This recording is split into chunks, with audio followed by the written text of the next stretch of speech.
Qui aurait pu imaginer il y a 15 ans l'extraordinaire développement d'Internet? Aujourd'hui, la France compte plus de 23 millions d'internautes.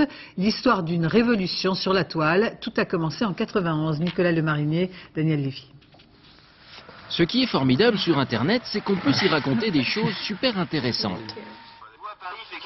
Bah là, il fait un peu froid, mais plutôt beau, donc c'est assez agréable, quoi. La visiophonie, le son et l'image, c'est le dernier cri de l'Internet.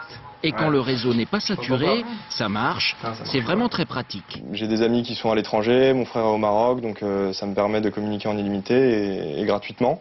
Il y a 15 ans, ça c'était de la science-fiction. 1991, naissance d'une drôle de formule, http://www.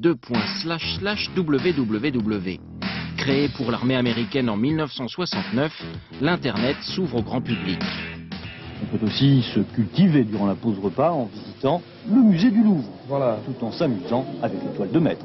Seul problème, la vitesse, ou plutôt la lenteur. Il faut plusieurs minutes pour afficher une seule image.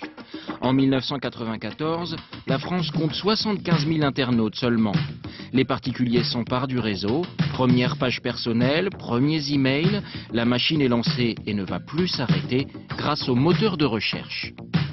Supposons qu'il n'existe pas de moteur de recherche. On ferait quoi? On aurait l'impression d'être dans une vaste bibliothèque, mais où sont les livres? Donc, les moteurs de recherche, c'est quelque chose d'absolument fondamental. 1999, la belle histoire devient un cauchemar pour l'industrie du disque avec le premier site d'échange de musique. Les virus informatiques sont de plus en plus violents.